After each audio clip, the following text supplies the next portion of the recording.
Salam əziz izləyicilər, hər vaxtınız xeyir olsun. Uzun zamandan sonra artıq axır ki vaxt tapıb sizə belə bir qısa video çəkirəm. Bu video abituriyentlər üçündür. Və burada belə deyək, əslində çox sadə şeylər qeyd olunub. Sadəcə müşahidə onu göstərir ki, abituriyentlərin səhv saldığı məqamlardan biridir. Yeni din test toplusunda da bununla bağlı nə yaxşı ki bir sual var. Ancaq mən illərdir abituriyentlərə bunu xüsusi vurğulayıram və hətta yazdırıram.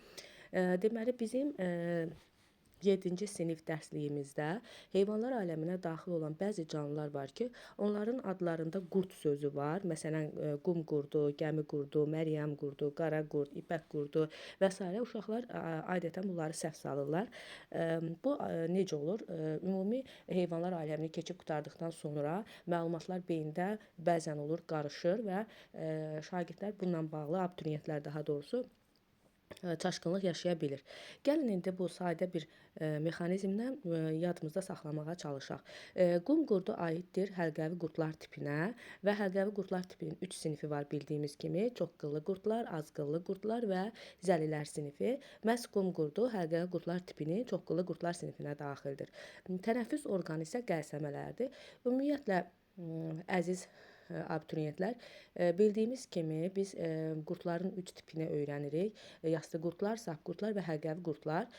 Burada yalnız tənəffüs orqanı biz həlqəvi qurdlarda görürük.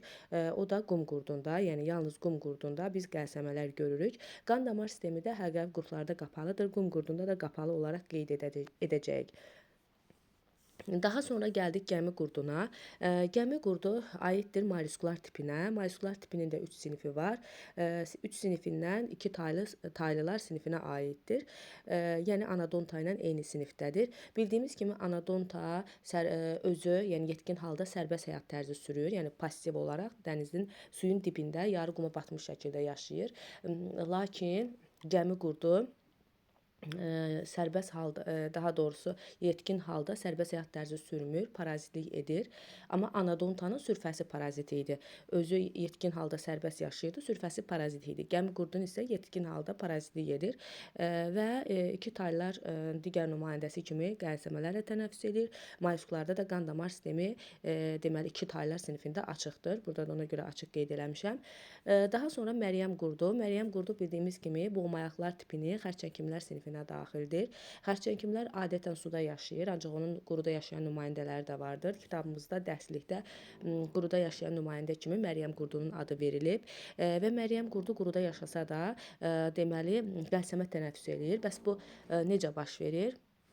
Belə ki, Məryəm qurdu nəmişlik yerlərdə yaşayır və o yaşadığı mühitin nəmindən istifadə edərək qəlsəmə tənəffüs edir. Yəni onun qəlsəmə tənəffüsü üçün həmin nəmlik kifayət edir və qan damar sistemi bütün xərçəngimlərdə olduğu kimi açıqdır. Bütün buğumayaqlarda olduğu kimi açıqdır həmçinin. Sonra baxırıq qara qurd. Qara qurd buğumayaqlar tipinin hörümçəkimlər sinifinə aiddir. Dərsliyimizdə də var, adı da verilib. Və bildiyimiz kimi hörümçəkimlər ağciyər və traxeya tənəffüs edir. Qan damar sistemi də açıqdır. İpək qurdu isə boğmayaqlar tipinin həşəratlar sinifinə daxildir. Hətta dəstəni də deyə bilərik. Deməli pulcuqlar dəstəsinə və ya kəpənəklər dəstəsinə aiddir. İpək qurdu əhəlləşdirilmiş, insanlar tərəfindən əhəlləşdirilmiş həşəratdır. Ola bilər belə sualda çıxırsın qarşınıza. Həmçinin arı da deməli insanlar tərəfindən əhəlləşdirilmiş həşərat hesab olunur. Sonra bunun ümumiyyətlə həşəratlar bilirik ki, traxeya tənəffüs edir. Onların hamısında traxeya var və traxeyaların daxilində xüsusi maye olur.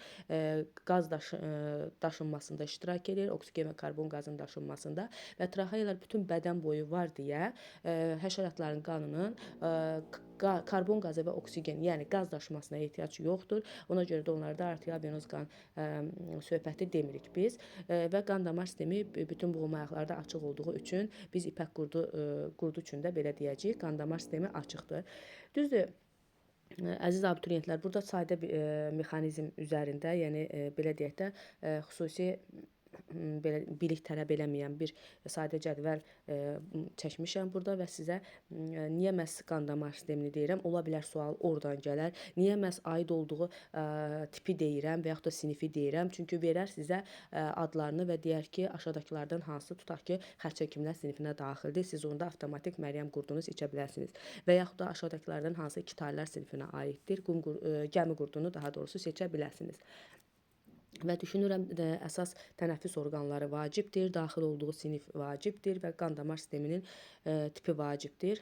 Ola bilər deyər ki, sualda aşağıdakı canlılardan neçəsinin qan damar sistemi açıqdır və yaxud da neçəsinin qan damar sistemi qapalıdır və s. ki biz bunu bu tipdə sualı yeni DİM test toplusunda da gördük. Ümid edirəm faydalı oldu. Əgər faydalı oldusa, sizlərdən xahişim rəy yazmaq və bəyənməkdir. Təşəkkür edirəm diqqətiniz üçün.